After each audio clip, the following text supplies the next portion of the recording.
Hello and welcome to the Elsenerds network, where we with this show called the 616, where we talk about comics, graphic novels, basically anything comic book related. You know, if it's on a page or digital, we will talk about it.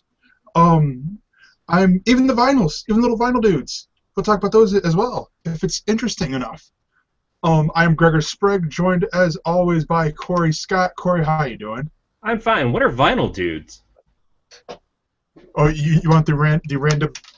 Oh, his gun fell off. You want the random Deadpool appearance with the Oh, broken okay. gun? So I didn't realize. I was like, Pop when vinyls. are we going to classic? We're Pop so vinyls.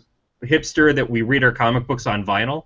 I wasn't quite sure what you meant by that. Although it could work really well for Phonogram from Yeah. McKelvey. But yeah, hey, I'm Or good. or Ultron. Or we could break up Okay. Ultron. This is starting to be a repeat of the Sci-Fi Geeks Club. Yeah, just whipping it out and see who has the biggest toys. Yeah. um, but no, so let's start off with our first segment of the splash page, where we only have one news story, but it's a big one. It's a big one. And that is the case between, which sounds like a Nancy Drew novel there. The case between Marvel and the Kirby estate is finally over. Um, and help me out with the background behind this. Like, so back in the day, like whenever when you drew from Marvel, was it just Marvel or was it Marvel and DC? No, that's the thing. This is how things were, and I've told you before that I've been slowly reading that untold story of Marvel Comics on my Kindle during my lunch breaks. I'm Yeah. probably about a third of the way through. It's not that I don't read; it's that I just read at certain peak times.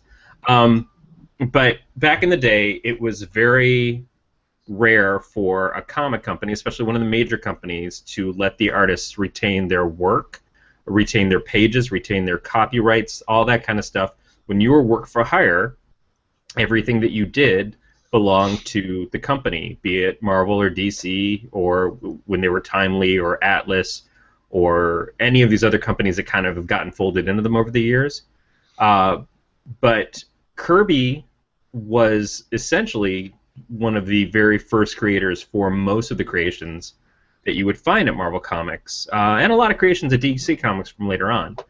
But co-created Captain America, co-created the X-Men characters, the Avengers, pretty much almost everything you can think of in the major players of these universes was Kirby co-creation, except for Spider-Man, I think, which was Ditko. But so it was it's always been one of those things that people look very fondly at Jack because of what he created and what he did, and they feel that he was screwed over because in the end, all of his creations are still, the big building blocks for these companies, for the things that they've told the stories, and then they've retold the stories, and they've retold the stories, and they've republished editions of his work and everything else like that.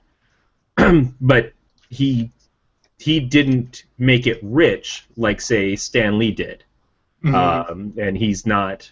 Oftentimes, he's sort of like skipped in the credits, or his credits are very small. If you look at the Captain America, the first Avenger movie, the credits for the creators, of which Kirby is one, are listed under some of the extras in pretty small print. It's a blink and you'd miss it kind of thing.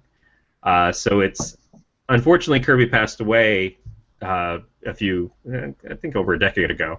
94. And yeah, it was probably the 90s actually, because I know that he was doing some work at Image, and then Rob Liefeld picked up one of his characters to kind of take off from his Captain America ripoff. Anyway, when he passed away, there was suits and stuff already in place to try to get some of the stuff back. But we'll get into that. So the case is now considered over, but the case has gone through many different steps and has been overturned. They've lost, they've won.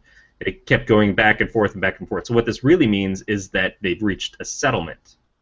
And that's kind of interesting in and of itself, because we don't know the terms of it, but there's obviously that's got to have been something big to finally happen to break that down. No, yeah, definitely. And I'm on the Wikipedia page, on his Wikipedia page. I'm trying to figure out what he, trying to figure out if there's a list of all the people, all the characters that he created.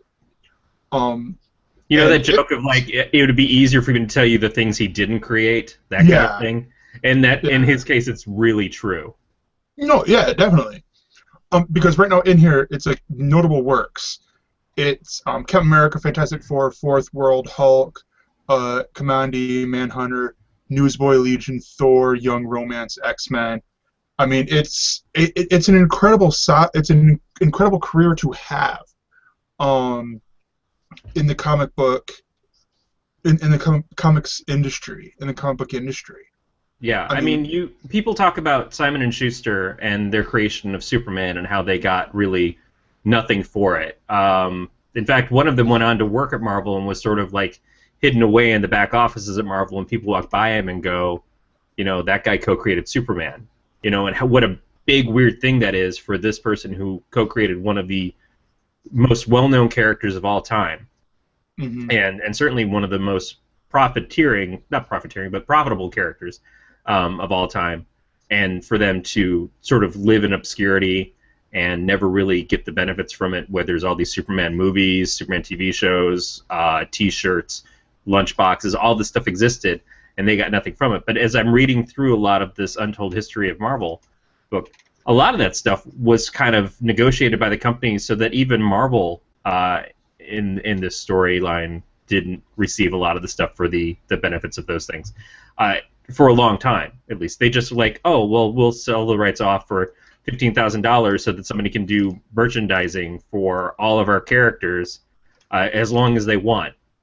It just didn't occur to them that that was something they could make money at, because Marvel was really basically run underneath the umbrella of a magazine publishing company and didn't exist on its own. But yeah, so you talk about Kirby. Kirby created not Superman, but he created almost everything else that people were collecting and reading. And a lot of stuff he was drawing, and people would kind of like take Kirby's pages and use what he laid out to do their pages. The man was just a monster workhorse that kept going and going and going, and they rode on his back for a long time. Yeah, I mean, it's one of the things, and oh my good gracious, here you look at the bibliography here on the Wikipedia page, and it starts here at DC because they go alphabetically, and this alone is one of those things where it's like you're not wrong here, where it's like it'd be easier to just name what he hasn't done, and that's just worked on, not even created. And this makes me think that will Marvel start doing, and I don't know if Marvel has or like already does or doesn't do, but this is one of the things that I enjoy with DC, where whenever you read the books, they have in the bottom corner in the beginning, or where they get to the where they name the story, the character that is involved was created by so and so. They always give credit to, for example, one of the books I read today, or sorry, last night, was Aquaman and the Others, Future's End, and they always go, Aquaman was created by, I'm blanking on who it was created by, but I always say Aquaman was created by this person and this person, to the writer and the artist usually that created Aquaman, and then the Others was created by Jeff Johns and these other guys, because usually if it's a more modern day, 9 times out of 10 created by Jeff Johns. Yeah, that's true. Yeah. Now the thing is that it was certain people that came into DC that started making those changes, and eventually that fell back into Marvel too, where you would see the creator get more of that that credit on their books. I don't remember exactly. I know that Kathy, the owner and runner of our local comic store, the Comic Book Box, she, I think, said it was Archie Goodwin, maybe, if I remember correctly. That was a big reason as to why DC instigated some of those things. And if you look at Marvel, as far as creator rights, if you go back to the exodus of all the Image creators who left in the 90s to go create Image Comics, it had to do with the fact that they didn't own their creations and wanted to have more control over things. But also, keep in mind, that a lot of that stems from the fact that as artists, they were essentially co-plotters and co-writers of the books because of the Marvel method that Kirby had created with Lee, which was Lee and Kirby would hash out an idea for a plot together. Certainly when they created the books, they started out that way. And then Kirby would go off and draw the pages and create the story, essentially, of what was going to fit on those pages, the panel layouts, everything that happened. And then after he was done, they would go back to Lee. Lee would take that and write the dialogue and stuff over it to try to make sense of what Kirby had done. Now, I say make sense of, not to sound like Kirby wasn't telling a very good story. If you look at Kirby's art, the story told itself in his art.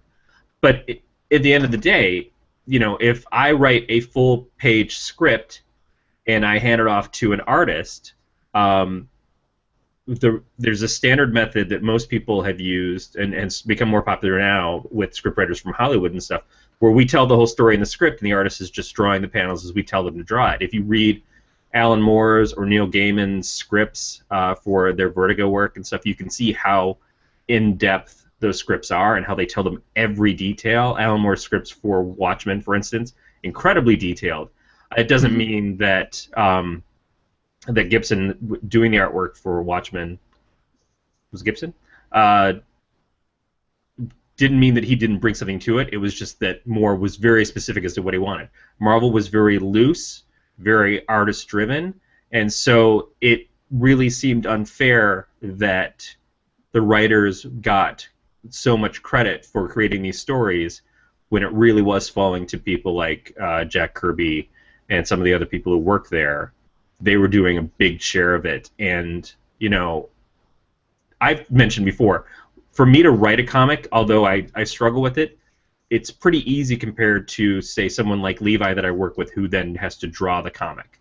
You know, a page a day is considered today a very fast pace.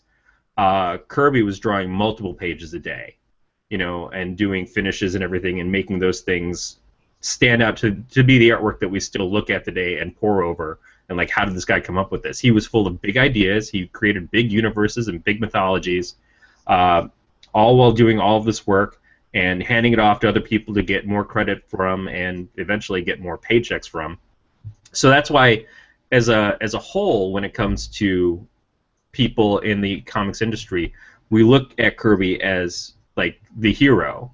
And some people vilify Stan because Stan not only was the writer who got a lot of credit for being Stan Lee, for writing all these different books and being listed on the credits for them when Kirby wasn't, but also because Stan was a corporate guy. He was the nephew of the owner of the company when he came in. But Stan stuck around. Stan was always the Marvel guy. You know, he tried to dabble into Hollywood and stuff, but he didn't leave for greener pastures when things weren't going his way. And Kirby did, and I think that's part of what made it so that Kirby didn't get to benefit from the long-term things that Marvel eventually did in the way that Stan did. I still don't think it's fair that how he was treated, but it was how things were in that time. And a lot of artists who created things, who did this amazing amount of work for Marvel, never really got the benefits that other people do. You look at people who created, the guy who created Blade was getting in trouble with Marvel a couple years ago because he was putting that on work at shows and stuff like that, and Marvel was like, no, you can't really do that anymore.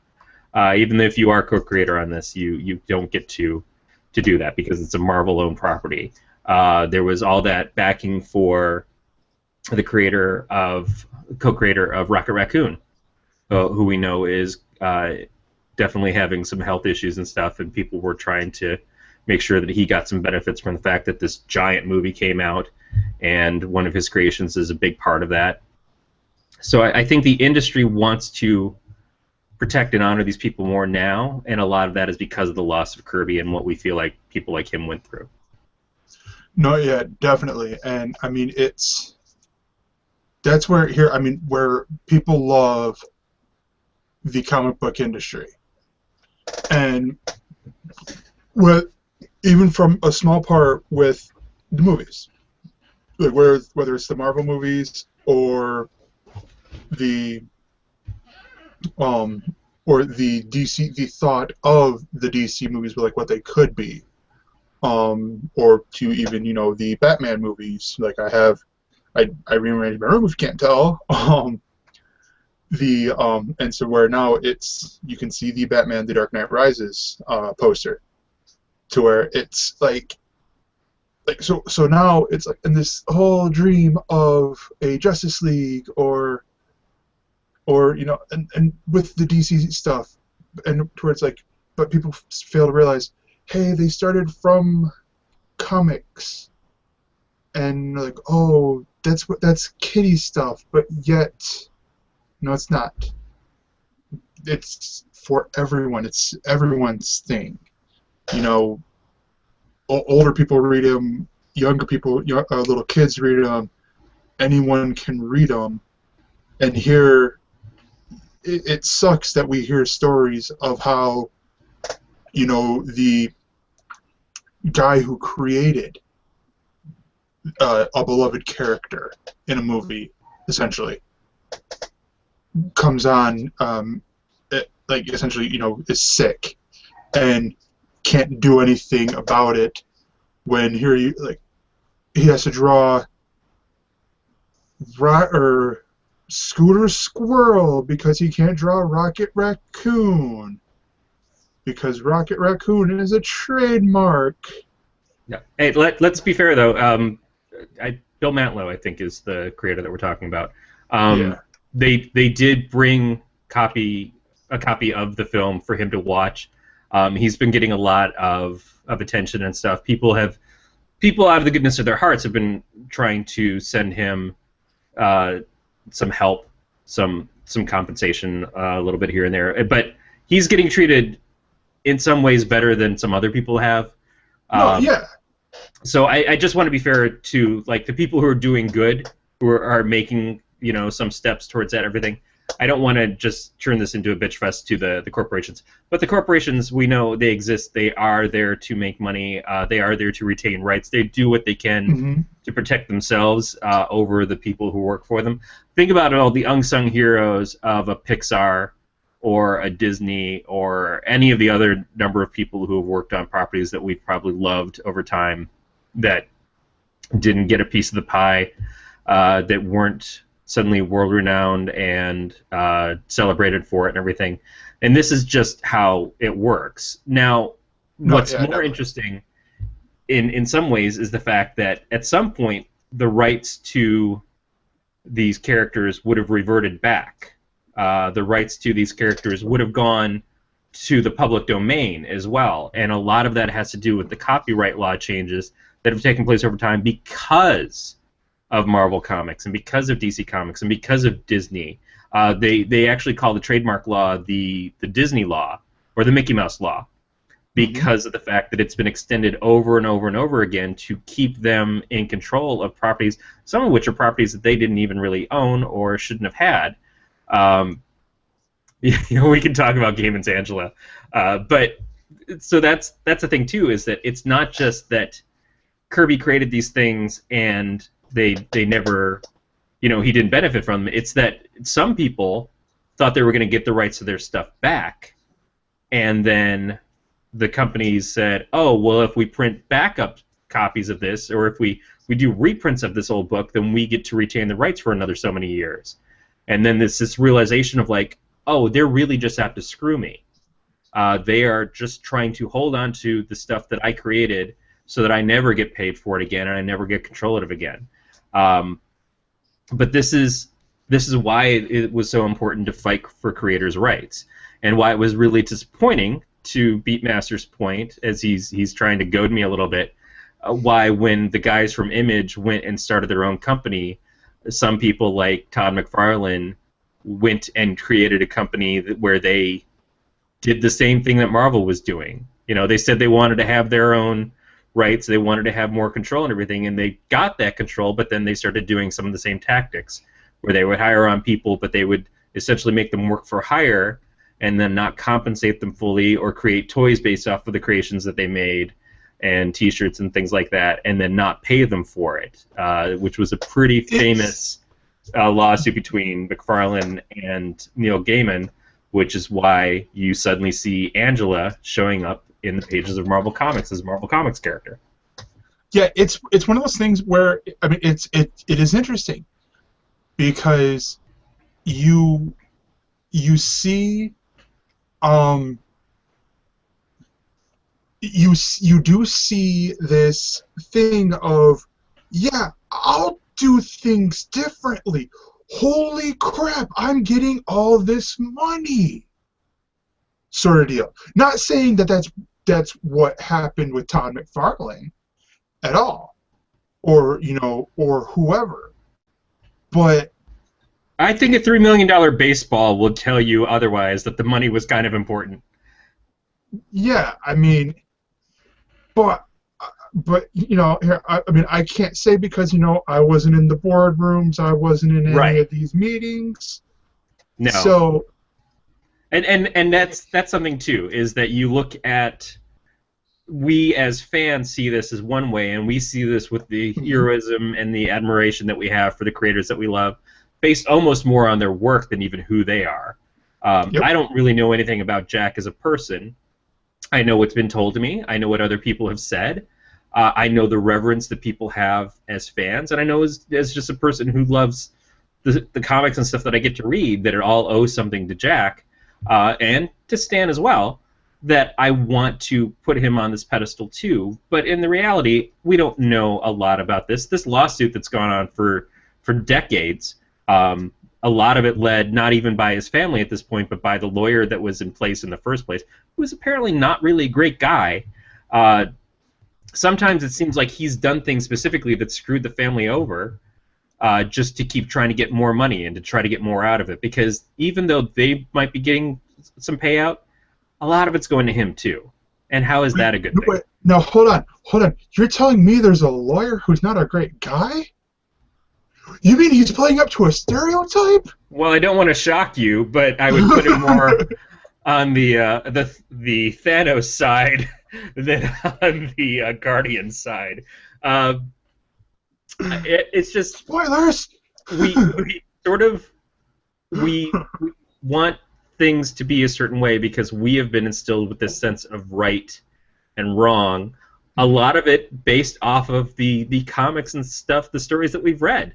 I find that heroism is sometimes not well represented in the world of comic books, which is strange to me because they all write such great heroes. So I look for fairness. There was a character, there's still a character named Mr. Terrific, but the original Mr. Terrific especially had this jacket that said fair play on it. And then they utilized it in the new one when they brought him into the JSA pre-New 52. And that fair play thing on his shirt, on his coat or whatever, was such a weird statement to make on this character who's just called Mr. Terrific and doesn't really have a lot of powers or anything anyways. But it really does stand out as, like, if you're going to give me a superhero, fair play seems like something that should be a big part of who he is, and what he pitches to people. Was this like the like pre-New 52? I'm assuming it's like shortly before New 52. So Mr. Terrific was part of the New 52. He actually had a new New 52. Well, he's version. He's Multiverse. in the he is in Multiverse. Well, he's in the Future's End stuff. He's one of the characters. I know he's in there, but Right. he doesn't have the fair play thing. No, going on. they did away with that. It was something that the Mr. Terrific that was in the pre-New 52 Justice Society book was a legacy character in a certain way off of the old Terry Sloan version of Mr. Terrific. Right? Is that Terry Sloan?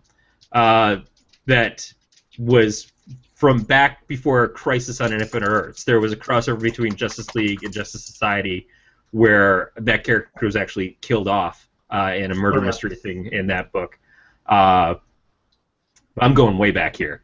But that is the only thing that I'd ever really remembered seeing about him. So he's a classic, 60s, 70s character that didn't seem to be around very long, wasn't highly well known, but it was kind of cool when they gave a legacy character of him, the new Mr. Terrific, and he had the fair play written down the sleeve of his jacket as opposed to on the front of it, like the old Mr. Terrific had. I was going to say, because when was the last time Mr. Terrific had the fair play written on him, or written on his sleeve? Probably would have been during the Jeff Johns run of Justice Society of America, or JSA. Okay, because I was just going to say, like, so this would have been around the time of Johnny Fairplay in Survivor. That might be why you don't see it as much anymore. Maybe someone ruined that. That's true. I forgot about that. Or when he tried to become a professional wrestler, and he also had it on his jacket, on his sleeve or whatever. That is terrible. Now he's just ruining my childhood.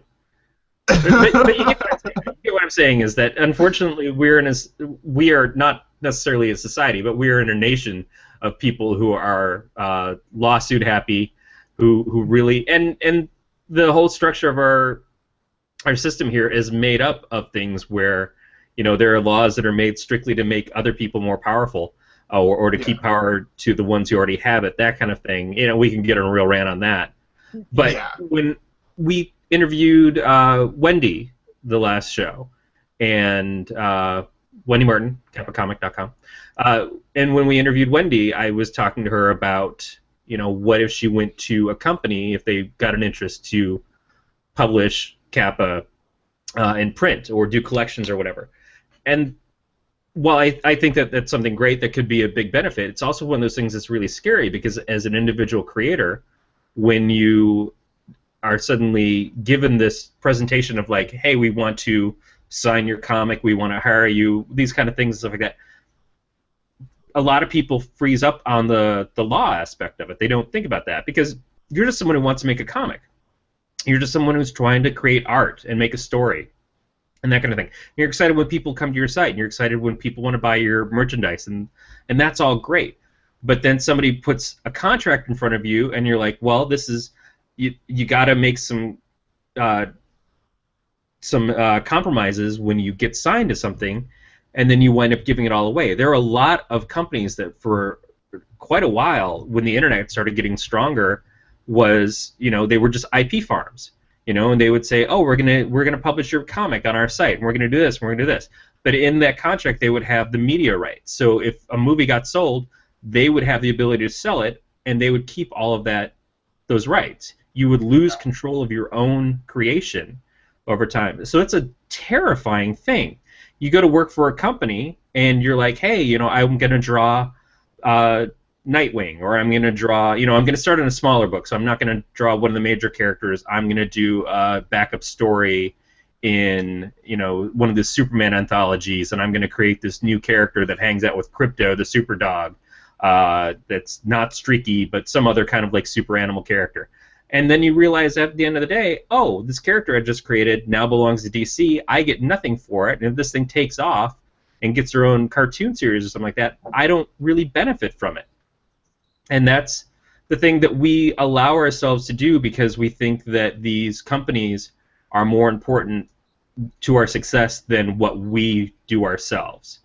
And in the case of Kirby, in the case of a lot of the DC and Marvel creators, at that point in time, that was absolutely the case. The nice thing about today is that that's not as much the case. It doesn't have to be that way. You may not get the giant success that you would have gotten when they were selling millions of issues of comics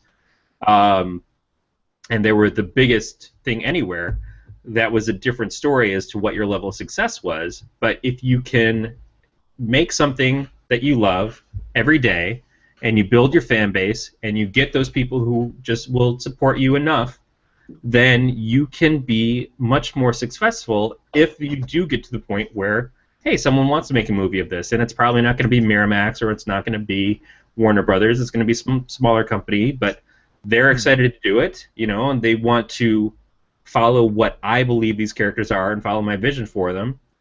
And so I at least get to make a product that I believe in, as opposed to a product that I just, I get a check from. And that's the hope, is that we've gotten somewhere better, but there's always going to be those people who want to take advantage of you. And that's too bad. And to see someone's family have to go through 30 years of litigation to finally get something that's hopefully fair to them, after the person who created everything was long dead, that sucks. Yeah. No, yeah, definitely. Yeah, and there wasn't really any other news, unless we were going to be really super Marvel fanboy heavy. But yeah, so onto the reviews, or sub or snub. Excuse me. I will snub that one. Mountain Dew burp. But yeah, so let's start off with keeping in the Marvel universe. And this is the first part's going to be a little bit of a conversation between me and Corey, because this is Edge of Spider-Verse.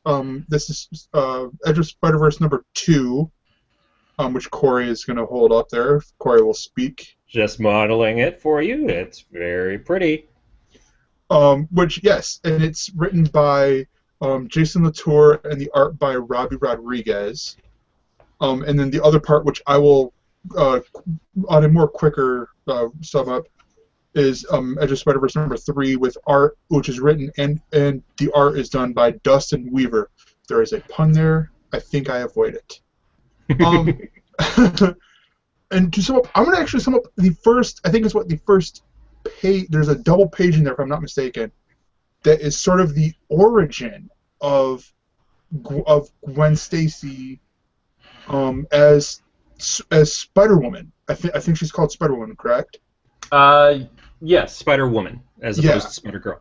And let's break down just for a second, because the thing to keep in mind about Edge of Spider-Verse is that these are alternate reality, other Earth versions of Spider-Man, or something Spider-Man kind of related. So this is not a character that is being introduced into the new continuity. There are other Spider-Woman characters, one of whom is getting her own series, finally, again, after, I was collecting Spider-Woman in the 70s. There are other characters with that moniker.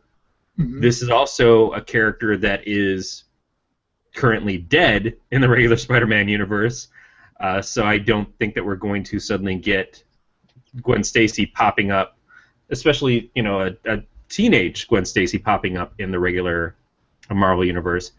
But that said, I really enjoyed this, and it's kind of it kind of cuts in a harsh way, because I really like this character. I like the take on this character, and I feel bad that we might never get to see her again other than this storyline. Yeah, the Edge of Spider-Verse 5-part series, miniseries thing here that they're doing is an interesting take, because you had number 1, which I think I covered last time we did the show, which was Spider-Man Noir, which is the only one that they've done that has been covered before. A previous incarnation of the character that actually had its own miniseries. Yeah.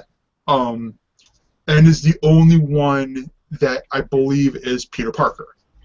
A Peter Parker, I should say. So far. And then this one is Gwen Stacy. And as I wrote here, is Spider-Gwen, as everyone is calling, or is being called in the streets, is the name of this issue. And I love this concept, because it's the fact that you have basically what happens when the spider bit Gwen instead of Peter, and that butterfly effect or the spider effect happened instead. You know? Yeah, as opposed to the butterfly effect of the wings making vibrations, just the legs spreading out everywhere and affecting everything. Yeah, and you see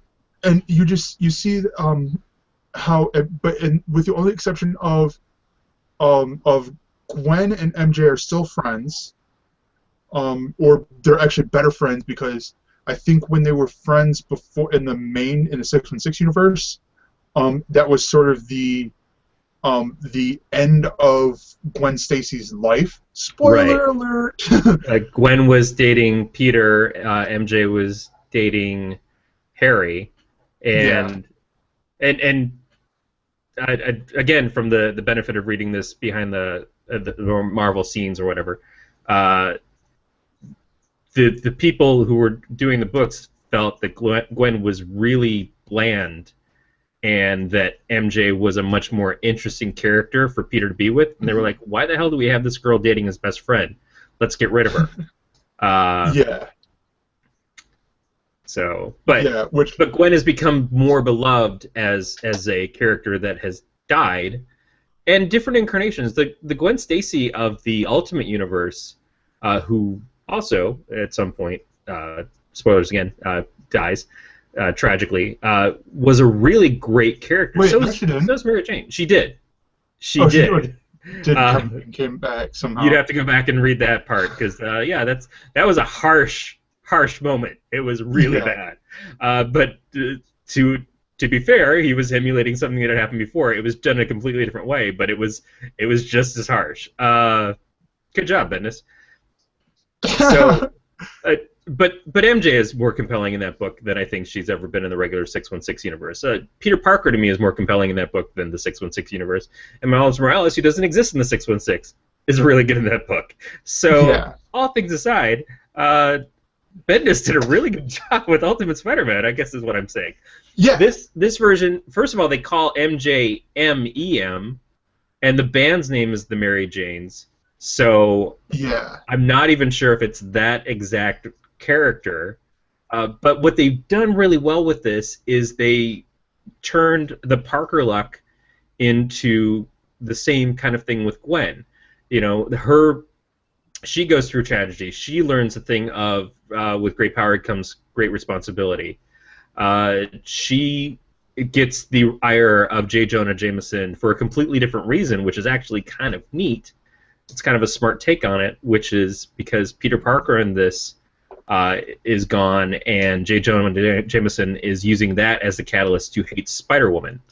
And she has to deal with the fact that her father is a cop and one of the heads of the police, and that dynamic of, like, I'm a superhero, but my dad's a cop, and my dad is supposed to fight me, that's really well done. So the whole take on this is just good.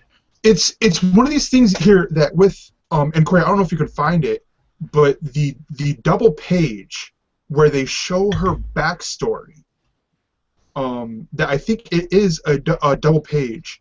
Yeah, it's previously in, and so good luck with your monitors.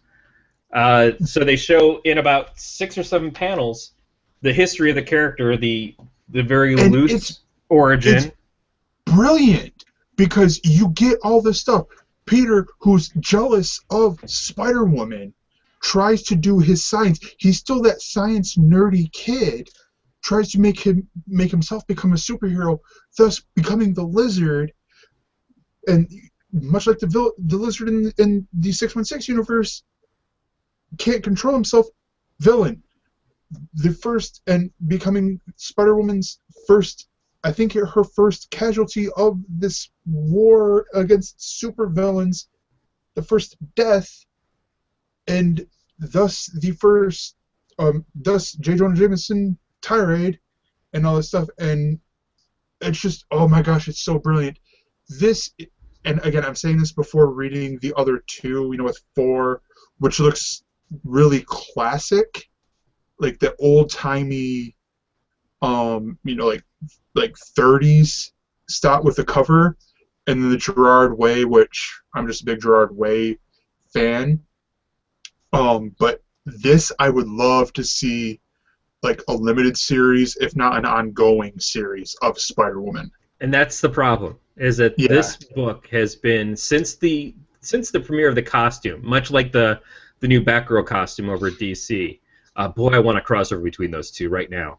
Oh gosh. But since the premiere of the costume, the idea that this is Gwen as Spider-Woman in this other reality, the reaction has been very good. And what I'll say about this comic is it doesn't just hinge on the idea. This is a well done book. This is a very different feel from what you would get in a regular Spider-Man book. The artwork, the pacing, it feels more like an Image book than it does a Marvel book. Now, I say that knowing that Image style has kind of gone into Marvel in the last couple of years anyways, when you look at things like Superior Foes and the Hawkeye book and what Kieran and McGillen were doing on Young Avengers. And now it's doing with Wicked and Divine. Wicked and Divine, which they had done before with Phonogram and stuff too. These pages and this idea, she's in a rock band, so it's got a little bit of a Scott Pilgrim take to it, but it's not as much about that. It's about her kind of like still being young, trying to figure out what she's going to do with her life. There is some talk of that. It's just such a great, strong take of a female character. You know, this is the kind of book that I love. This is the kind of book that I look for, that I really want to read more of, that I want to see more creators try. And a lot of companies don't seem to take these risks often enough. This could be a hugely successful comic that already has mainstream attention to it. And the fact is that because it's done as a Spider-Man alternate universe spin-off book, it will never get to live up the potential that it would if it was something that was creator-owned. Yeah, which is sad, but and I will say, I will ask you: do you have any other thoughts that you want to share about this before I go on to issue number 3? No, I just want more. Yeah. Please, I want some more. Yes, because issue number 3 follows Aaron Aikman, and this universe is a little bit more anime inspired. I would almost say, I don't want to say anime light, but not like heavy anime. Like if you look at the cover of issue number 5, done by Gerard Way, and I've read interviews with him, an interview that he did, where he's like, okay, we were heavily inspired by a lot of anime stuff for his, or he was and stuff, but and you could see it in this issue, in issue number 3, like with a lot of like there's a lot of like Big O, Trigun a little bit in this issue, and I enjoyed this issue. So basically, I would say right now, if I were to rate these 3 issues, from here to here, it would be number 2, number 1, number 3, just in like that order, with the other 2 over here waiting to be inserted wherever they need to be inserted. And it's only because I have to put them somewhere, and it's very close. It's a very close race. This was a great story. I enjoyed the story very much, but and I like this because you almost take with this approach here of this Spider-Man. He still got bit by a radioactive spider. That part did not change. And again, this is number 3, written by Dustin Weaver, written and arted by Dustin Weaver. But the you like that, arted? The F is silent. Much like the art. Yes, but and but instead of the spider sense that traditionally is traditional with Peter Parker, they never really hint at that. So take the like Superior Spider-Man, Otto Octavius thing with the spider bots, but put that in the helmet. Like if you remember from the cover where he has the eyes, those are actually sensors. Right. Yeah. So Yeah.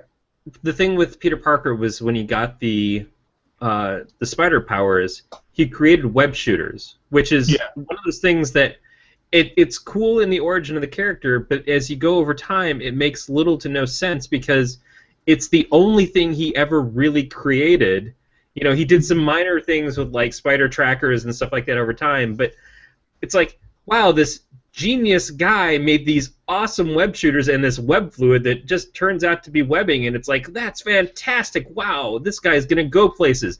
Nope, gonna be a photographer forever and live with my aunt. And this one technology I made, I can't ever reveal to the world and patent because blast it, I'm Spider-Man, and they'll all figure that out. So. Well, this is essentially you follow him if you were starting right now in Parker Industries, in a way. Right. Like Spider-Man actually being a scientist or an inventor or something along those lines and making equipment. So it's basically if Tony Stark got Spider-Man's powers before he became Iron Man. In a way, except a lot less arrogant. Yeah. Well, you know, he doesn't have it all. he's not the billionaire playboy philanthropist. And this is the thing I've liked with all 3 issues so far, is it's been slice of life. It hasn't been origin story.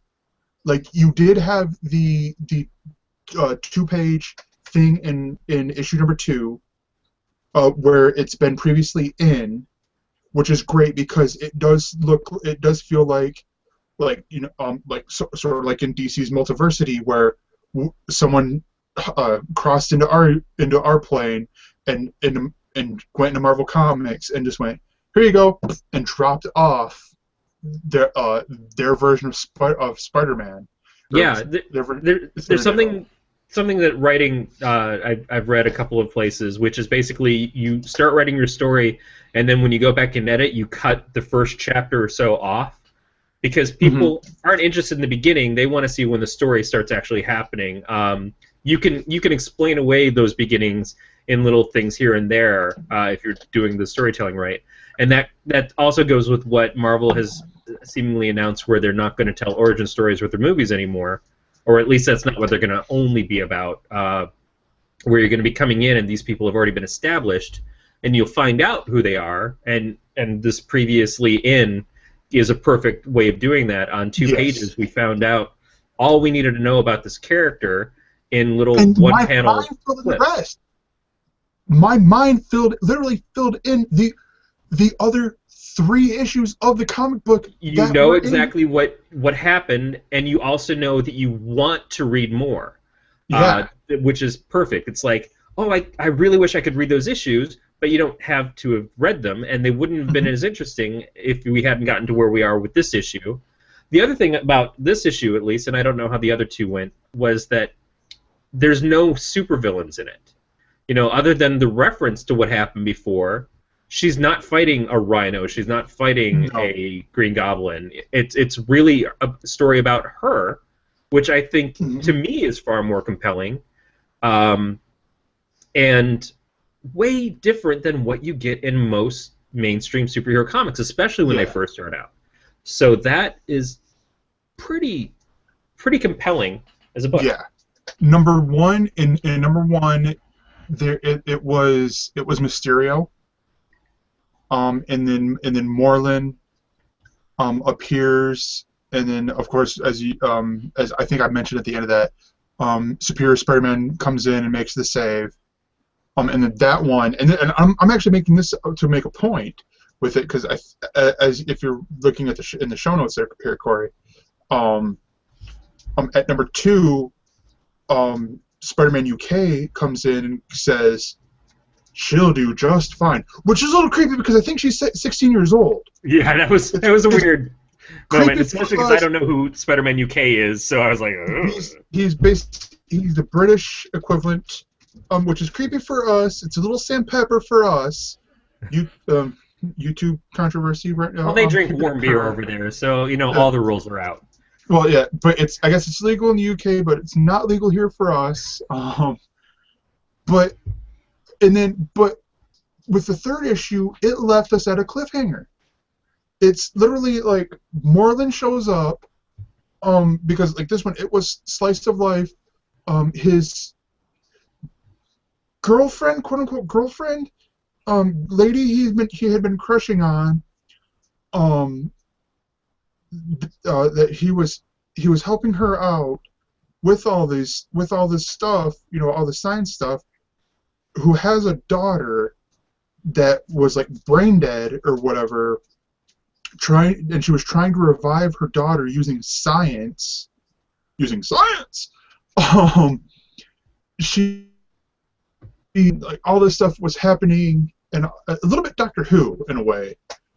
And then Moreland shows up after he solves the mystery, and then end. And I'm like, what? No, and it's just the end? Question mark? No, this dude will appear in Amazing Spider-Man #8 or anything like that. And I'm like, you suck. Why? And I'm sitting there thinking, like, okay, this could be a good thing because not everyone from here can make it and go on to be feasibly, not everyone can just go on into the next thing. Some people have to be victims. So, if you think about it. Yeah. If you want something that's more realistic, keeping in mind that we're talking about comic books with superheroes and stuff. Not everybody is going to be the hero of the story, and some people who are very cool don't necessarily stick around all the way to the end. So you look at Crisis on Infinite Earth. Here the Monitor died at. Oh, sorry, that's a spoiler. If we've not mentioned so far that we don't. If spoiler every show. If we haven't mentioned it by now, I've read Crisis on Infinite Earth. But no, this is an interesting book. Right now, it is out of the three. It is probably, I would say, the weakest of the three. And I do think I would love to see at least a mini series out of this Spider-Woman book. Somehow. Yeah, I can't imagine that Marvel is going to let this sit and not become something more. There's obviously the potential for however Spider-Verse itself goes we're going to see more of this character, but what are they going to do with her after that? I can't see Marvel not doing something. We had a alternate future Spider-Girl series that lasted for 100 issues after the Mayday Parker, who was the original conceived idea of Peter and Mary Jane having a kid, and her becoming essentially the hero in the future. That was during the A Next line. So there was a Juggernaut that was part of the Avengers Next, and these other books, American Dream, I think, was the female Captain America from that. A lot of those concepts didn't really work out too well. Dark Devil, I think, might have been the somewhat villainous version of Daredevil. And a lot of it was just kind of weird. It didn't manage to do anything. But the Spider-Girl series hung around because, again, not a lot of female-led characters, certainly not a lot of books that had a sort of lighter tone that didn't have to be adherent to the rest of the continuity. So it was a labor of love for the creators. It never sold really well, but when Marvel threatened to cancel it a couple of times, people joined together and they got it pushed to come through again. I think this could exist. I hope it continues to exist. Yeah. But it's just too bad that either Marvel will try to find some way to shove it in the mainstream universe, which we've thought they might do with Miles Morales a couple of times, or it will only ever exist in its own side universe, which means some people never get a chance to really look at it and enjoy it because they want their tied-in continuity. A big thing about Marvel and DC is that people want continuity to be there, to be tight, to have their stories matter. And that's why when things like New 52s launch out of other universes that we were enjoying, and we lose our universe, the new universe comes around, we get all ticked off. That's why Ultimate Universe keeps relaunching and keeps trying to do something, because if they only went down to the Miles Morales book, which might be the most beneficial thing they could do, some people are just going to ignore it because there aren't other books to tie into it. There's no X-Men, there's no Fantastic Four, there's no Avengers, and so it won't be as compelling for the larger audience that it would be if there were more titles to hang on to. That's always tough. Yeah. No, yeah, that is. So we've both read, and I admitted before the show that this was my first book in this series. Booster Gold, Forever or Future's End, #1. And did you get the foily cover? I did. I figure, one, if Kathy has them, that the Futures End books that I'm picking up, which is only a couple, that I might as well get the special covers because, one, support your local comic shop, and two, it's the only way that I would ever conceivably buy something as silly as this. I have some of the foil covers of X-Men and stuff from the 90s, the holograms they had for Fatal Attractions and things like that. I've owned this stuff before, but never as a collector, only as a person like, well, I was buying the X-Men comics and this is how they came. These are fine. I don't love them or hate them. I think we talked about it before, the lynchifical. I don't know what the word is, but I'm going to say it like I do. Lynchifical covers that they are. They look like things that I used to get out of the packets of Cracker Jacks. Well, because that's what it is. Yeah, that's all it is. It's like, what a great technology that's existed since I was 10. It was it's the cheapest thing they could make as a prize. Yeah, I mean, it's interesting when you think about it, though, that when there's a DC All Access video that shows the layers behind, and they use the Action Comics example.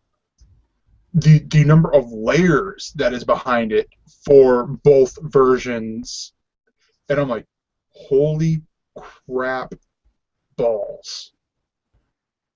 Yeah, because I'm not saying it doesn't take some work. Yeah, and I mean, because it's not just like to the layman, you'd probably think, oh, it's just the one photo and then the other. No, it's 4 photos. It's essentially 4 photos. There's the like you open up the Booster Gold, you have the future, and then the current, which it's like essentially it is a one shot because there's no Booster Gold series going on right now. I don't think Booster Gold's in the New 52 currently. Well, not currently. That's the thing, is that when the New 52 launched, one of the books that launched was the Justice League International series, and that series was one of the first ones canceled, which was very strange for it being a Justice League book. But I think it was apparent pretty early on that, like a lot of the things turned out, there wasn't a lot of planning involved in what this book's existence was supposed to hinge on and what kind of story it was telling, and so it kind of disappeared, and Booster disappeared with it. Yeah. And I don't really know what the questions were of, like, well, if we're going to bring him back, should we bring him back, that kind of thing.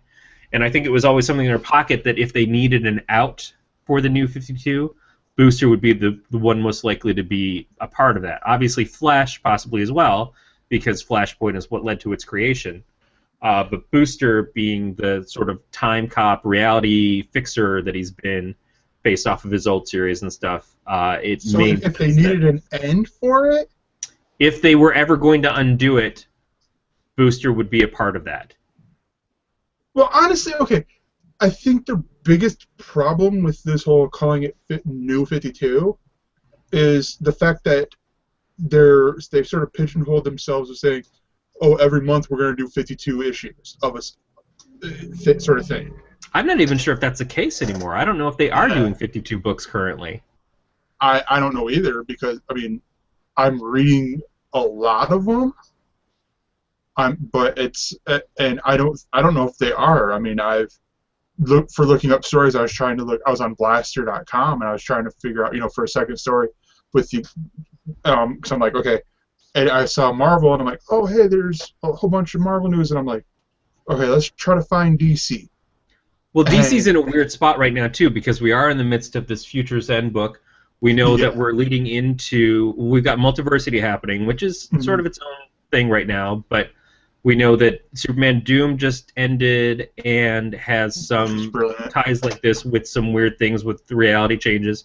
There's the Band-Aid event that's coming up, which is supposedly when DC is moving offices from the East Coast to the West Coast, there is supposedly this big event that's happening from that is because a lot of the creators are going to be in this flux. So they have these other people that are kind of taking over books for those 2 months to give some breathing room and to do this other event, which might be coming out of things like this. And then next year is the anniversary of Crisis on Infinite Earths. And so there's an expectation. Dan DiDio has hinted that there may be, a callback to Crisis coming because we don't get those enough these days. It seems like there's been a Crisis every few years for like the last 10 years. Since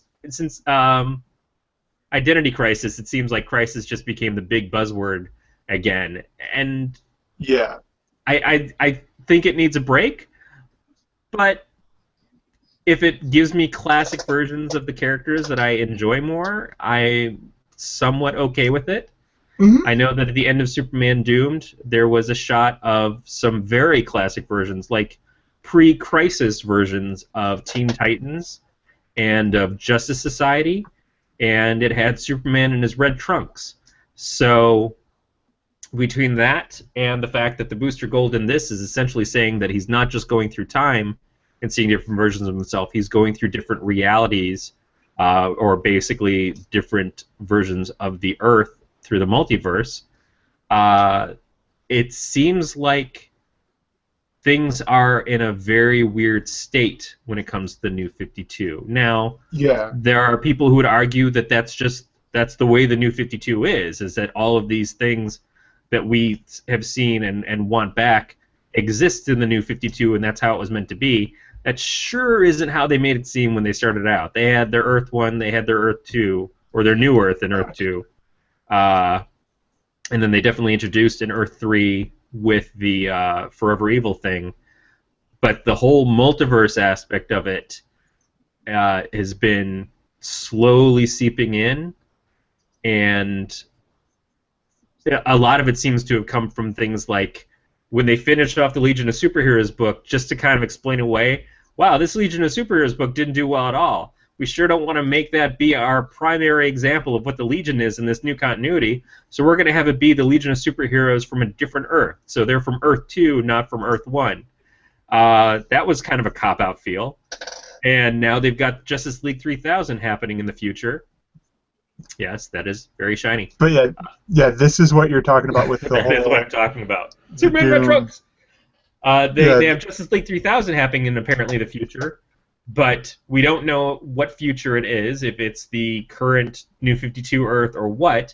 But now they're saying that they're going to find a refrigerator with the Booster Gold and Blue Beetle from the Bwahaha version of the Justice League by Giffen, McGuire, and DeMatteis, and they're going to be the actual characters from that book, so Booster and Beetle think that they're from that version. And they are. In Giffen's statements, he says they are those characters, so Beetle was never shot by Max. None of the stuff that happened after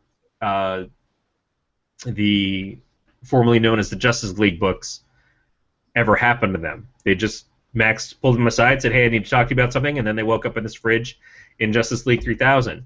So weird continuity things to be doing on a book that is honestly not doing great in sales, and that might help push it up a little bit.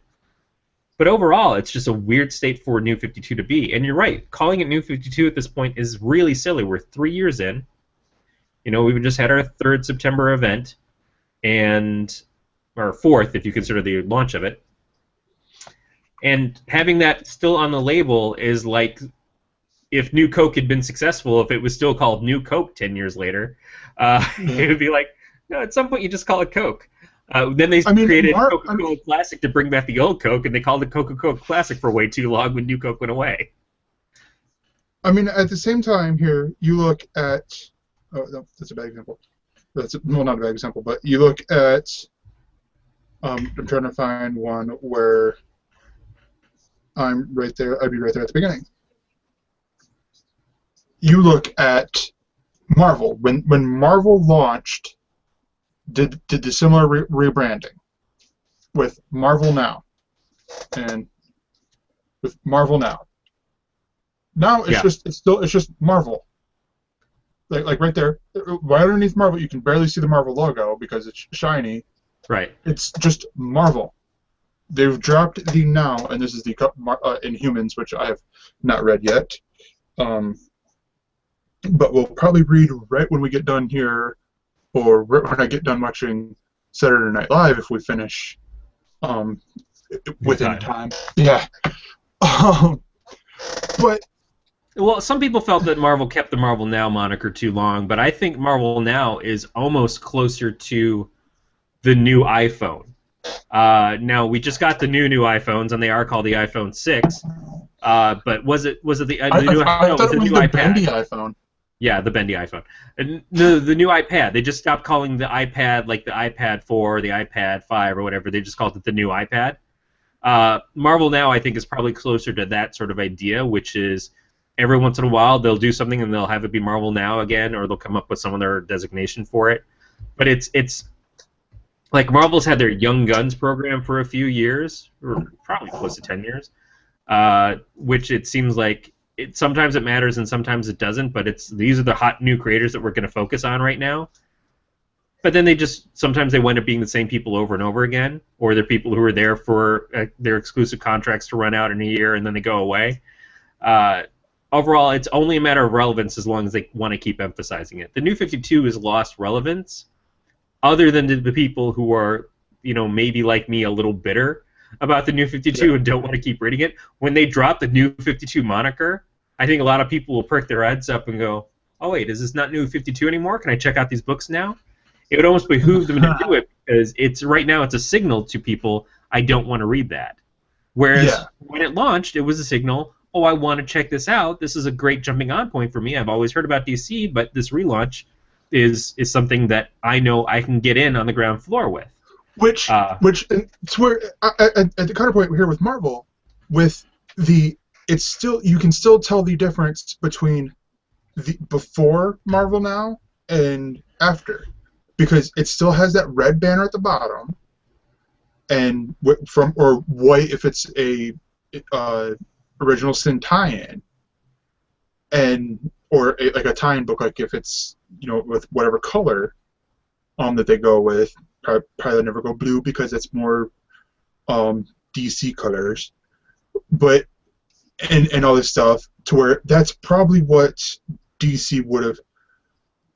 Like, I'm not saying that they would do that, because then it's like, oh, you're copying Marvel, but it's just like, again, it's what you're saying. Just drop the whole New 52 moniker, because I mean, you're only reading, I think, like what, four books from DC. Yeah, I'm kind of experimenting with 4 different titles. Well, it's like Grayson, Batgirl, Harley Quinn I'm picking up, and I've checked out Teen Titans, the first couple issues so far. I'm not sure on how true to that book I'm going to stay, but I was giving it a shot, and it's certainly better than how I felt about the run before it, but I'm still on the fence about it. But that's still 3 to 4 books, way more than I was reading, where I was completely not reading any DC stuff. No, yeah, exactly. I mean, It's called because growth.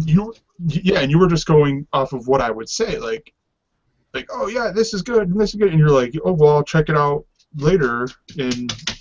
From Someday maybe I'll get to it. yeah, and me going off of what you had heard from Kathy or whoever, like where you're like, because you were the one who got me into the Brian, not Jeff Lemire, Green Arrow. Yeah. Yeah, and honestly, like many folks, I can decide whether or not I like a story strictly by reading an article on a comic web page or listening to somebody do a podcast and not being very careful about the spoilers. Because, damn it, I don't need to read it to have an opinion. And that's the beauty about the internet. But no, honestly, because I'd said I don't enjoy the New 52. Yeah. And it's not right for me to, one, invest money into something that I'm not enjoying, because that just encourages them to keep doing it. And two, for me to read stuff that I'm not buying, that didn't work for me either. I felt like if I was going to step away from it to take a stand, then I was legitimately going to take a stand. And when they started making changes that I had been saying I wanted to see, it was only fair that I, again, vote with my dollar and say, hey, this new Batgirl looks exactly like what I've been asking for. Now, it will be still up in the air whether I am right and that book is a great book and it's what I think we need more of in industry, or if people react to it poorly and say, oh, I checked out an issue here and there and it turns out I don't really like it and I want my classic Batgirl back. And it's fine. I can definitely be proven wrong. But I felt like if they're doing the book that I've been asking them to do, it only makes sense that I should buy it. It only makes sense that I should support it, because otherwise I'm just pitching the bitch. And certainly I do that from time to time. The Grayson book is completely the opposite. It is the book that I did not want. It is the book that went in the direction that I do not want to see. And yet, for some reason, I found it compelling. I found it interesting. I think the creators are very good, and I'm reading it, and I'm not totally dissatisfied with it. Even again, if it's not where I want Dick Grayson to be, I'm still enjoying the book. So if you're giving me a good story, I've got to support that. I'm willing to take a chance with you. And the Harley Quinn is the one book that I felt like I was really missing out by not collecting it. I was reading it off the shelf when I was helping out at the comic store, which I'll be doing next week for the 20th anniversary of the comic book box. But I felt like, man, Jimmy and Amanda, they're great people. They've made some books that I really loved. And I think this is a book that if I come down off my horse a little bit and open my mind a little bit, it actually looks really fun. I will also probably be trying out Gail Simone's new Secret Six book when it comes out. Yeah. But no, yeah. So what did you think of the Booster Gold issue? Because I don't think we talked about it at all. I think we got sidetracked. No, it took us in a direction for the show. I can't say that it was a good issue. And I don't want to say that that means that I didn't enjoy aspects of it, but you would be able to speak to this more than I could, since you haven't read Booster Gold before, and because it is such a weird jump around of continuity stuff. Do you feel like you understood what was going on? Well, see, because what made me honestly download the comic to begin with is I watched a DC All Access interview with the creator of Booster Gold, and he said that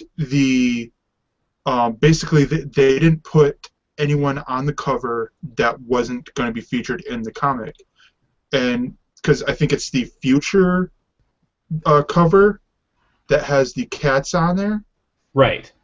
Or the cat people, and so I'm like, okay, so that's interesting, because I've come across covers where they feature people or things on there, and they have nothing to do with the story whatsoever. Very frustrating to me. And Yeah. if you go back to classic comics, the classic comics had the covers would give you a peek into what was happening inside. They had word balloons. People would be talking on the covers.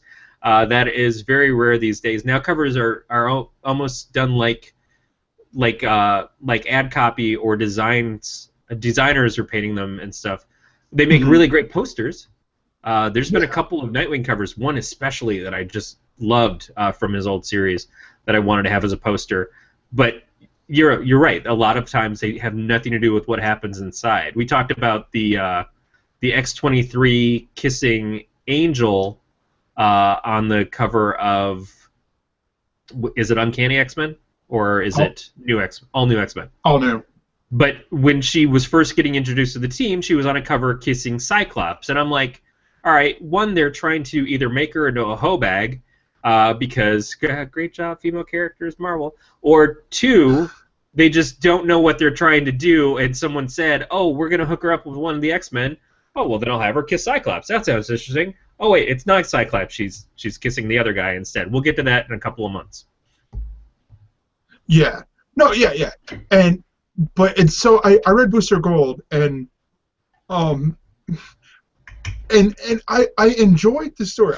I did enjoy the story, but I did get lost a little bit because I think for me, if you're going to do time jumps or reality jumps, it's either you have to do it in a different art style, so like bring in different artists to do it. Oh, they did.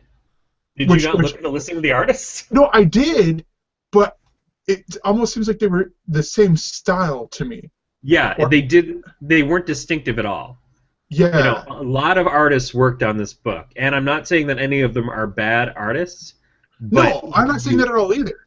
When you look at the pages, there doesn't seem to be any reason why it took so many artists to work on the book.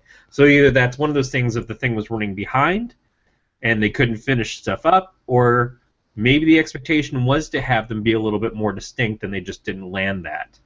Yeah. Certainly when they got to the point where they were showing people like Commandy, the Last Boy, they should have tried to go for more of a Kirby-esque style in that case, because that's one of the characters that he was, the creator of and the driver behind. So you would think that would be what they would do.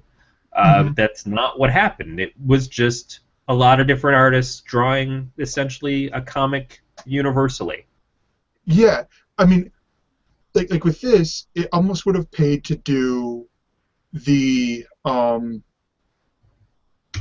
Harley Quinn issue 0, I want to say. Right. Where it was distinct styles. Yep.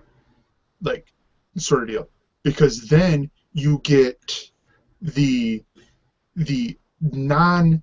people who are picking it up for the first time because they've heard great things about Booster Gold, and then they're like, "Oh, hey, I'll check this out. I'll pay my 4 shillings to check this dude out." And then, okay, he's going around other time periods. Not, he's going around to different realities. Right, and that didn't become clear until the end. And I don't think this is a good issue for people to pick up who have heard good things about Booster Gold, because it's not a great Booster Gold issue. It is it is a groundwork for whatever they're doing next. They're using it as a peek into, here's where we're going to start talking about our multi-universes, which you are seeing in Multiversity, but maybe isn't going to make sense as to what the next big event is. This, and again, for some reason, the end of Superman Doomed, people are picking up these issues because they want to know what the next event is, and how things come together, or how things finish off with Future's End. So this really feels like stuff hinges on it, but that doesn't necessarily mean for good story or good character development. Yeah. And when you introduce characters that you and people who've read the New 52 only don't know, and are suddenly like, oh, Booster Gold has a sister? I didn't know anything about that. And all of this stuff, and she's a superhero too, which I don't even think they really mentioned her superhero name in it. what they gave you in this issue didn't tell you enough. It was just jumping around. So for a person who's a continuity buff like me, who's read the character before, who's read a lot of DC Comics before, and I see him jumping through the realities and knowing, oh, I know who that is, oh, I know who that is, I know where he is, I know what's going on. Kind of cool. Yeah. But as a standalone issue for anybody else, no. Tough. It was a tough book. I mean, the most I've heard about Booster Gold is through, the G4, when G4 was still a thing, on Fresh Inc., their podcast, and then through the DC Universe Online. He is the one who does where you travel around to the kiosks. He is the one who does the voice. He is the one who voices the kiosks, and it is hilarious because, and I don't tell me if this is in the comics, but at the kiosks he has such an ego. Yeah. Yeah. It is just like there's one where you go and you're in Gotham and you talk about Crime Alley and he's like, I wouldn't even go to Crime Alley and stuff like this. Yeah, Booster was the guy who superheroed for profit. I think in the Smallville episode he had sponsorship, kind of like the hero that Greg Kinnear played in Mystery Men. So he had all the patches for the different people sponsoring, like a NASCAR jacket. That is who they've made Booster out to be. If you've read 52, there was some of that in there, certainly in his own series. But his own series kind of made Booster have to be looked at as a joke, and he kind of always has been. And in his own series that Johns was writing, and I think Jurgens took over towards the end, they explained why that was. And it made him a more important hero in the background, but not somebody who could be celebrated like a Superman or a Batman or things like that. It was actually really, really well done. It's one of those things that Johns does well when he shows that he loves a character. He gives the reader a reason to love the character too. Yeah. So, out of the books that you've checked out for, out of the Future's End event, how do you rate so far Future's End, this event month for DC? Well, again, to be fair, I've only read 3 issues out of it. I picked up the Harley Quinn one. I haven't checked that out yet. I haven't but I've read the Grayson one, the Batgirl one, and the Booster Gold one. And out of them, I think Grayson was the most interesting story, and certainly had the most to do with the character. I liked the Batgirl one, even though I didn't feel like it made complete sense for where they took Barbara in it. I still enjoyed it, and I loved it for the League of Batgirls. That's what I loved it for more than anything. The other Batgirls that were working under Barbara was fantastic and was just so cool, and kind of like that same thing with Gwen Spider-Woman. It's like, I want to see more of this. I know I never will. That sucks, but it's so cool to just have it on the pages for this one time, if nothing else. And then the Booster one, like I said, I'm disappointed in, but I'm happy to see Booster. I'm happy with what could potentially come from this, but it's almost like a placeholder for what would be a better Booster Gold book outside of that. Outside of that. I know for me, I've read. And again, you know how I read my comics. Beatmaster knows how I read my comics. I think I've read almost all of them. I think we have another week. I may be mistaken. Yeah, we have another week, if I'm not mistaken, of the Future's End stuff. And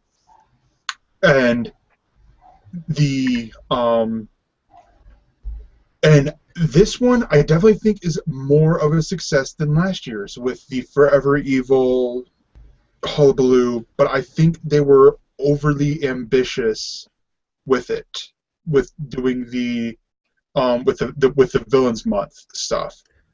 Villains Month was such a crapshoot as to what you were going to get. Yeah. We talked about this. I think we've mentioned a little bit on Sci-Fi Geeks Club, which we were able to guess on this week, but it seemed like a lot of the books were just, oh, write me a Poison Ivy story, oh, write me a Bane story, those kinds of things. Very few of the books were things that had anything to do with the current storyline or with the current creators of the titles they were spinning off from.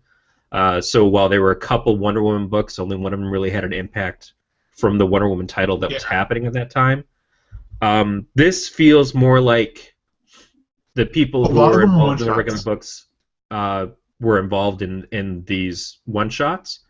Having Dan Jurgens, who you mentioned is the creator of Booster Gold and has written him a lot throughout time, write the Booster Gold one-shot was good to do. Having the guys who work on Grayson write that one, Gail writing the last Batgirl story for Future's End, all those things make it feel like it matters more than what we got out of Villains Month. Here's the other cool thing though, is we had some writers writing for books we wouldn't have seen them write for a while. Yeah. Because we had Charles Soule writing for Swamp Thing, which is a normal thing, which was a great one shot. If you haven't read, actually no, this is one you should pick up, Corey, is the Charles Soule Swamp Thing.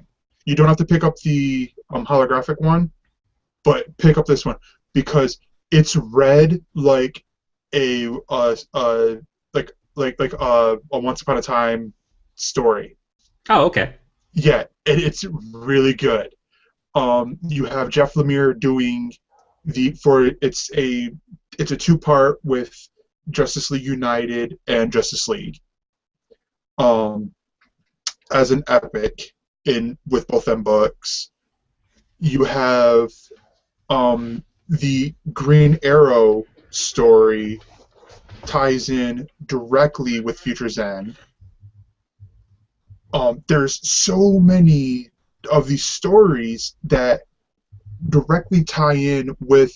Oh, Charles Soule wrote for Wonder Woman as well. Because he writes Wonder Woman, Superman. Yeah, which was. Yeah, and so which was great. I wish I would have known that because I would have read Wonder Woman before reading Wonder Woman, Superman, or Superman, Wonder Woman, because I read the ending before I Tarantino'd it. Because I read the ending and I'm like, I already know what's going to happen. But it was still a great story. And now this also brings up another complication about this kind of event, which is these books usually wind up getting collected into a large collection of its own that relate to the event. So with Villains Month, there was a collection for the Villains Month stuff, but the books that matter to their series don't get to then have that book wind up in its collections, as far as I know.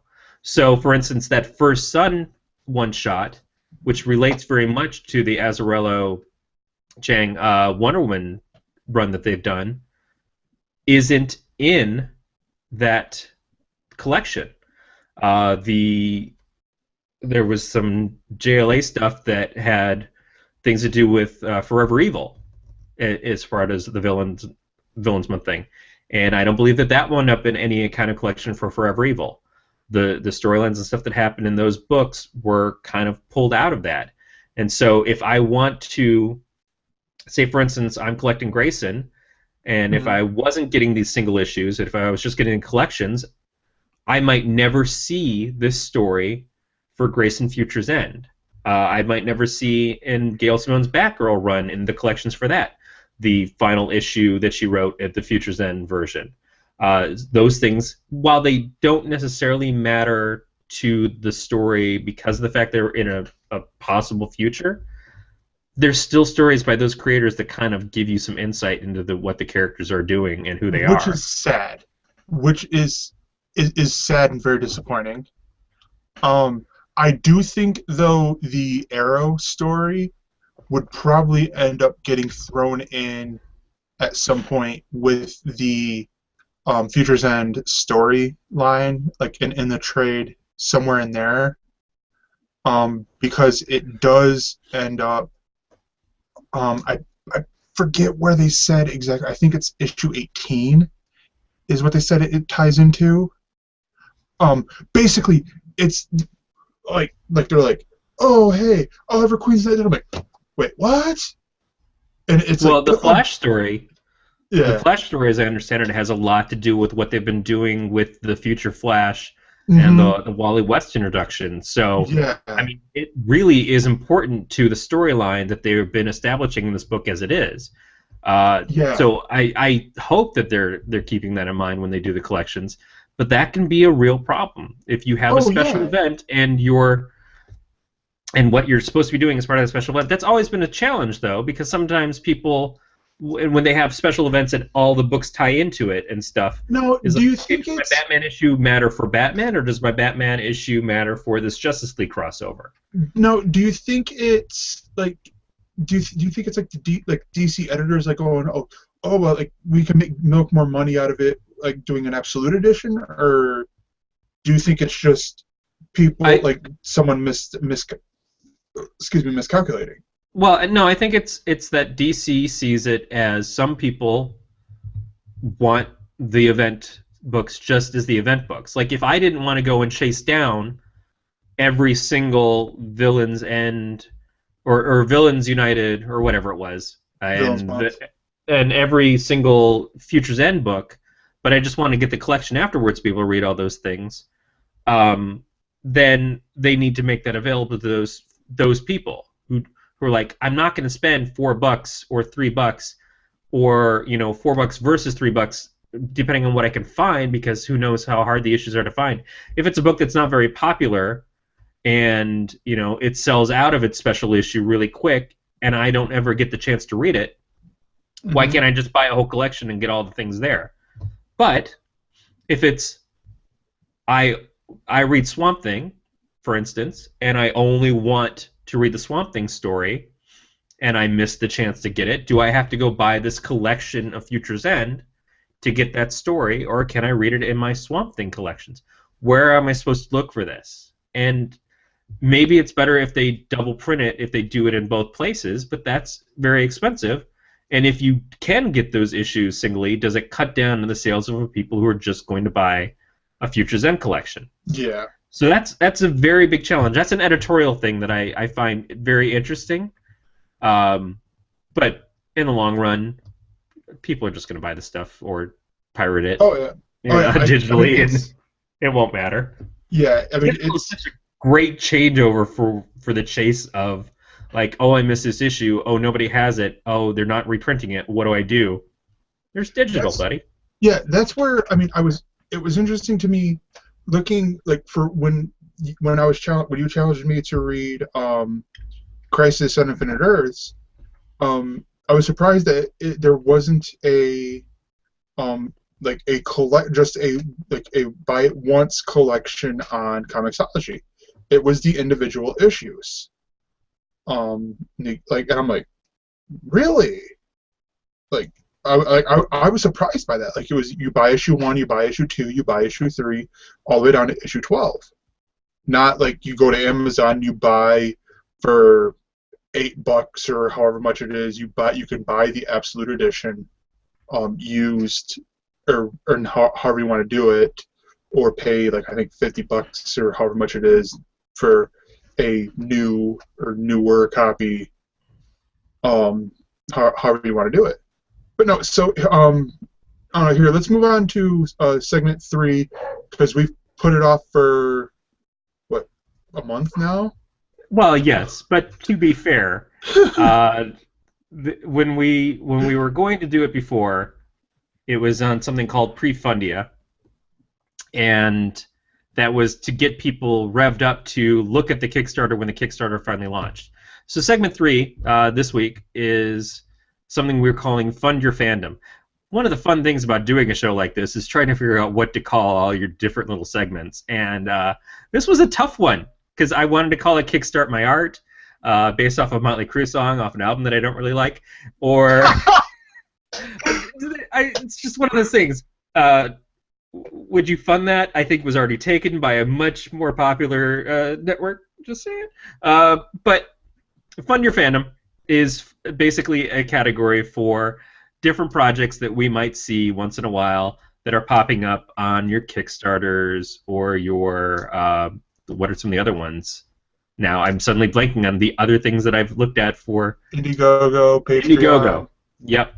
Indiegogo, Patreon. There's Yes. a whole bunch of them that have come out. Or even, just something where people who take collections on their sites, if they have a would you like to donate to help keep this comic going, I'm more than willing to talk about those things. So I am a pretty big Kickstarter funder. I've got about 50 projects under my belt, and then I was unemployed for a couple of years. But overall, I've been very happy with the lion's share of the stuff that I've gotten from that. And it's always exciting to me to see new creations and new things popping up. This one, interestingly enough, for me, was something that I saw when I first contacted, after our first episode, I contacted Wendy Martin about her comic and letting her know that we did a review of it on the show. And someone favorited the tweet, and that was one of the creators from this comic. And so I kind of followed it back, and I was looking at it, and I'm like, oh, these guys seem interesting. I don't know anything about their book at all. And that's when I saw the Prefundia thing. So the comic is called Stab Gunner. And they have with two B's. Two B's. STABBGUNNER. They are on Kickstarter now. I had a link to their Prefundia, but we'll put the links in the show notes and stuff for this. They are, let's see, the creators' names are Joseph, something with a K, and Cortland Ellis. Joseph is the writer and colorist. Cortland is the penciler and inker.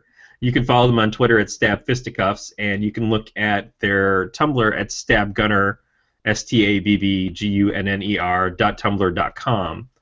So the book is interesting. It's kind of unusual for the kind of stuff I'm into. Definitely when Gregor was talking earlier about anime, or as Beatmaster rightly corrected him, manga, which is the comic version of anime.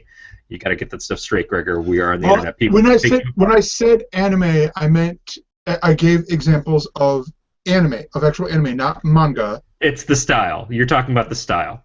Yeah, I was talking more of the style of TV shows. But again, something to keep in mind too is anime and manga have what we in the Western Hemisphere perceive as a style, but they cover a lot of different things, and so it's not all ninjas or big robots. No. So but I get what you were going for. I completely get it. It's that fluidity of motion. It's that action kind of. It's kids with big eyes. It's just. I was calling it out for Beatmaster because Beatmaster is the person who takes these things a little bit more seriously, because I think he's into the genre a bit more than we are probably. Although I watched a lot of Ranma in my day. Oh my god.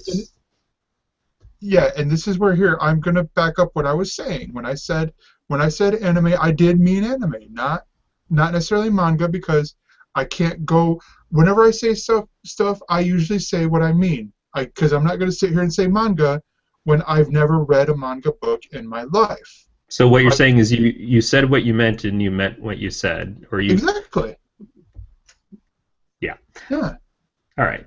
So anyway, point being is that this book feels like what I would consider that classic anime or manga kind of style that Gregor was talking about.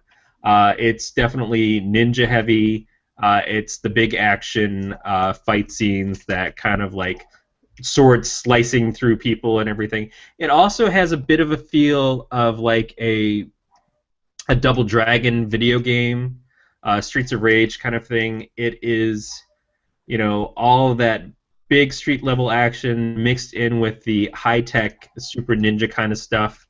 There are hoverboards in this.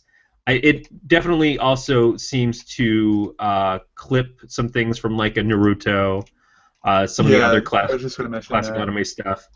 But it looks just like a really fun, high action, high octane book. And if that is your thing, the quality is really good. It's very sharp visuals. The writing and stuff is well suited towards what the story is that they're telling, which is it's over the top with the dialogue. It's not You're not reading it because you want a story that you're going to believe is happening. You're reading it because it's like big action, big crashes, big explosions, all of that kind of great stuff. Uh, so I have here's one of the here's one of the pages that you can see right here. As an example of this is their Kickstarter page, and this is again, this is their example, and this is some of the action that you'd see if you were to back the Kickstarter, and this is who they are. I'm assuming that they do have necks and all that. I don't know. They would save a fortune on ties. Yeah, Yeah. So I mean, I was looking at this initially just from following that tweet back, and I was like, this is really fun. And not only that, but it's a very good job of what it's developing, what it's trying to do. You know, it's okay to emulate your heroes. It's okay to say, hey, I want to do a book that's in a style like this. I don't have a problem with that. I don't consider it to be a ripoff. I consider it to be an homage. If you got something that you love, and like how many people have aped Jack Kirby over time, or aped Jim Lee and all of those other big artists and stuff. So this feels like if you want to read those kinds of stories, that you see those kinds of characters, but support, creators who are doing it on their own, who are making it from their own ideas and their own properties. It's a really cool little project. So the graphic novel is what they're trying to fund. They have 17 days ago as of today. They're about of a third of the way to their goals. So it's yes. Kickstarter. So that's something to keep in mind, is that it's a risk that this might not get funded. So you might not actually get your project. But the other side of it is that if it's not funded, you're not out anything. You get to determine what you're going to fund them for, and if it doesn't happen, you never get charged. I had a project from a writer that I followed. Well, basically, she's a co-writer for a series of books that I read since I was a teenager. They were doing a comic based off of that, and unfortunately, I found out today that it didn't get its funding completely, so that got canceled, and I got told, like, hey, this money's never getting charged for you. I'm like, well, that kind of bums me out because I really wanted to see that comic happen. So it's something that you should definitely take a look at. Also, if you look at their Tumblr, you can see pages from the comic. They've been putting them online for a while, so you can at least read the stuff there and support it in other ways. Just see new creators and see if this is a book that you'd like to pick up. If they don't get it funded, if maybe they get published another way, or if they just keep doing it online. Certainly, it's got some great stuff to check out. They have issue 1 and issue 2 on the page right below where it says Volume 1 Classic Arcade Beat 'em Up meets graphic novel action. So Yeah. you can read the first 2 issues there, and then they're trying to make the whole graphic novel, and if you can, the pledges all the way range from $1, where Stab and Gunner, thank you for your donation, to all the way to like $5 is a wallpaper, all the way up to like $200, where they will totally kill you. You get to make a cameo appearance in a graphic novel and possibly become one of Stab or someone that they kill. Yeah, cameos in comics is fun. Yeah. As having appeared in a comic or two along my time, and I invested heavily into an appearance in a upcoming graphic novel for both myself and for one of my best friends. I'm looking very much forward to seeing that one because we'll be appearing in superhero garb on that. That is the kind of thing that, man, if you're a comic fan, that's what you kind of always dream about, is either making a comic or being in a comic book, and supporting somebody else's project and their artwork while also getting that benefit doesn't get much cooler than that. Unless you're Yeah. my best friend who gets to show up in the movies and stuff because he helps fund a Kickstarter for a really cool gaming movie. So be that as it may, this is Stab Gunner, and I would definitely recommend giving it a look and seeing what you think of it, and possibly supporting these creators. I have to say, if nothing else, getting some original artwork from Cortland would be really cool. I like his artistic style. His coloring is really strong, a lot. So, yeah, check it out. Yep, and the and of course the link the to the Kickstarter will be below. Will be below in the description. Right as soon as the show is done. Yep. And if you follow the Twitters, you can always just go follow them at Stab, STABB, Fisticuffs, FISTICUFFS, which is two of the. I think Stab Fisticuffs is one of the characters, and then Stab Gunner is based around two of the characters' names.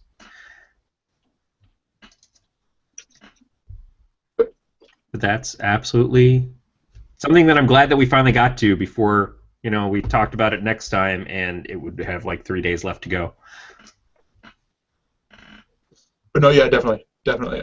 We've only been putting it off because of me doing Crisis, or me finally reading Crisis on Infinite Earth, and Wendy, which is, both of them are, good things to. I think those were both the same episode, but reasons, but there were good reasons, Wendy's an absolutely good reason, and Yeah. Crisis is pretty cool too. Let's face it. All right, well, this has been the 616 on the Elsenerds Network. You can follow us on Elsewords. You can follow us on Facebook under. What are we under now, Gregor? Are we still under Elsenerds shows? Yes. And I believe you can get to that even easier if you go to bit.ly/Elsenerds. Should take you. Thank you, Beatmaster, for recommending that we pick up that bit.ly link. You can also follow us on Twitter at Elsenerds. Now, I have been in a self-imposed Facebook exile the last couple of weeks. I'm not sure when that's going to end. I am surprised that I've managed this long. But I have been paying a little bit more attention to the Elsenerds Twitter. So you might actually see some activity there that is not just, hey, we're going to do a show in a minute. So if you want, you can definitely follow us there, or you can interact with us there. You can also email us at mail@elsenerds.com with any thoughts or suggestions that you have for things we can talk about in future episodes. We definitely love to have suggestions for things to either fund, to look at online, or just in general questions or things that you'd like to talk about with us on the show. We love to have as much feedback as possible from people like you. You can also check out our sister show, which records every Monday on the same network here at elsenerds.com, which is based around TVs and movies. It's called What Else Is On. We've been at it for quite a while now, but still relatively new under the new title. Yes. That's at 9:30 p.m. Eastern and 6:30 p.m. Pacific. Yes. Shall we tease a little bit about what we will be talking about? Well, this week is going to be very heavy on the new season of shows, and since two of the shows so far have been genre shows, both Gotham and Agents of S.H.I.E.L.D., I'd expect you'll probably hear us talk about that. And much like here, it will probably be spoilerific. Yes. And also, yeah. And Doctor Who. I just watched Doctor Who, and holy crap. All right, I still have to get to Doctor Who, but I still have to get to last week's finale for Big Brother, so heavy week. Heavy week. No, the finale of Big Brother I haven't. Oh, Big Brother. I'm sorry. I heard Big Brother, and my mind just went Big Bang Theory. Oh, Oh, crap! I spoiled it for you. Anyway, so But yeah, um, so we will see you here for the 616 in 2 weeks. possibly 2 weeks. I've got a programming announcement might be pending on that. That is the same week as my 1 year anniversary of marriage, so it may be that we do something for that. I don't know, We but will if see not, you we might in try the to move the show to future. another night. We will see you in the future. Yeah, or else. Yes, Thank nerds. you. Have a great week, and please remember to support your local comic book shop. Yes. And this has been a Don't Tell Glenn production.